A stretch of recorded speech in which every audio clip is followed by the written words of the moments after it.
రాముడి వలె మనము ప్రవర్తించాలి. రాముడి వలె అంటే పితృాజ్ఞ పరిపాలకుడు కదా. ఇది నేననలే, సీతమ్మ అంటుంది. సీతే, నువ్వు అడవికి రాకు, వద్దు, కష్టాలు అనుభవించలేవు, మా నాన్నగారి కోసం నేను బొల్లుతున్నానంటుంది అని రాముడంటే సీత అంటుంది, మా నాన్నగారు పెళ్లిలో నీ చేతుల్లో పెట్టేటప్పుడు ఏం చెప్పాడు? ఛాయైవ అనుగత సదా. కాబట్టి నువ్వు తండ్రి మాటను ఎలా విన్నావో నేను కూడా మా తండ్రి మాటను వినాలి అని జనక మహారాజు వాక్కును అందచేస్తుంది. అది రామాయణం.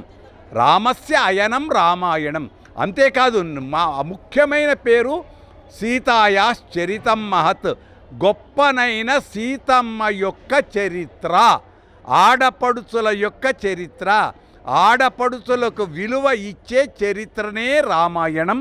అది అయోధ్యలో ఉంది. మా ఛానల్ ద్వారా గొప్పగా మీకు అందిస్తున్నాం.